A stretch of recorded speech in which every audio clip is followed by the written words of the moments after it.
Welcome back. So we just finished 8.3.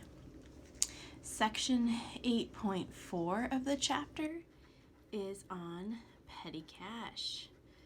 Petty cash has been removed from 1A curriculum, so we will skip that. After 8.5, so we're skipping this, so NA. 8.5 helps you go into the responsibility for internal controls. We talked a little bit about that. It's just a few paragraphs. You can read through it. It talks about how ultimately the CEO and CFO have responsibility for internal controls, and that came about with the passing of the Sarbanes-Oxley Act in 2002, and it kind of just goes through what the different repercussions are for those two key officials should there be any deficiencies in the internal control system. So you can read about that in section 8.5, and we will move on in the lecture video to section 8.6, which has to do with bank reconciliations. So we'll continue with that right now. So if you remember, we said chapter 8 had to do with fraud, internal controls, and cash. We talked about what fraud is, the elements of fraud. Then we talked about how we could combat fraud by having a good internal control system, and that it is required. And then we talked about the elements that make up a good internal control system.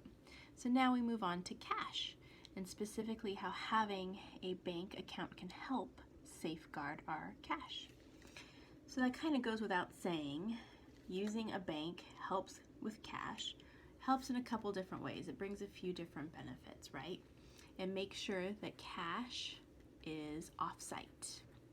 So should there be a robbery or a fire, your cash is off-site, right? It's protected. And the bank has their own internal controls to protect each investor's account, right? It's behind locked doors, only key personnel have access to your account information or any physical safety deposit boxes you might have. So it's off-site and has own internal controls, has own internal control system. So that's one benefit that the company receives by setting their excess cash at a bank. The other is by having documentation. We said the importance of having documentation for your internal control system. The bank provides an additional record for you. Every month they're going to send you a statement with your account balance and all the activity that occurred to your account. So this provides for additional documentation. And then finally, we talked about the importance of insurance. When you deposit your funds up to a certain amount, I think it's $100,000, is FDIC insured, meaning should the bank get robbed or anything like that, your investment is insured by the federal government. So there are many benefits to using a bank for any excess cash that the company has, and it checks a lot of the boxes for a good internal control system. So periodically, we will need to prepare a reconciliation when we use a bank account. The bank will send us a bank statement. On that bank statement, they will list our balance. We will then compare that to our cash balance, right? We'll make sure that the two are the same.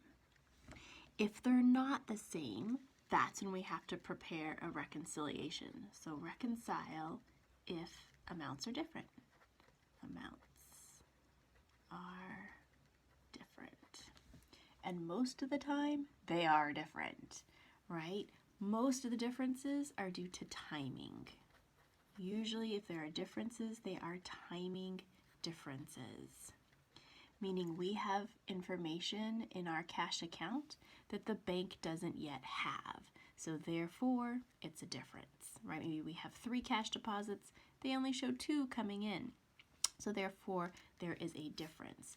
The most common timing differences are, I just mentioned one, they are called outstanding deposits, also known as deposits in transit. They kind of go by those two synonymous terms.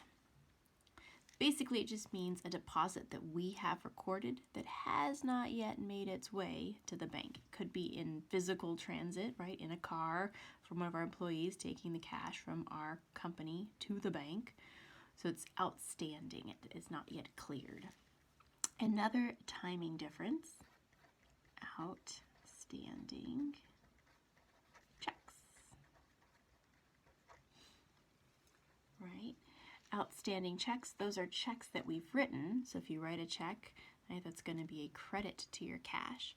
So those are checks that we've written that whoever we wrote those checks to, our landlord, our utility company, the landlord and the utility company haven't yet taken them to their bank to get cashed. So if they haven't been cashed, our bank has no knowledge of that. So it's a timing difference. As soon as those individuals, the landlord, the utility company, present the check for payment to their bank, now it'll clear, right? So it'll just be a matter of days. So the most common differences are timing differences.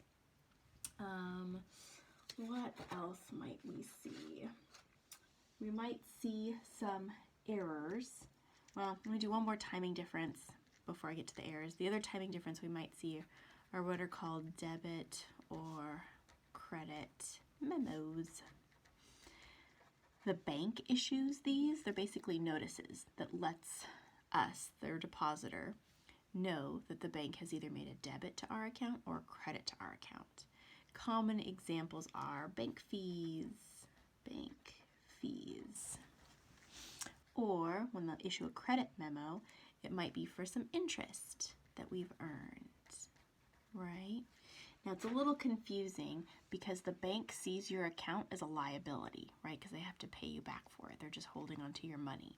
So that's why they debit your account when there's a fee, because it brings down your account. A debit to a liability decreases it. And when your account increases, they give you a credit memorandum because a credit to a liability increases it. That's because they view our account as a liability, whereas we view our cash account as an asset.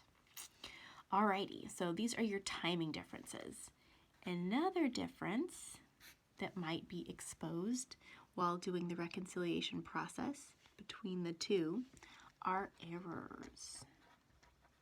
Errors happen, right? Errors can be made by either the bank or by us, by the company. Maybe we wrote down a check incorrectly, right? And so the nice thing of having that second level of documentation for your records is that the bank can help catch those transposition or recording errors. Also, the bank might make errors, in which case we will act as their check to make sure that that error gets corrected.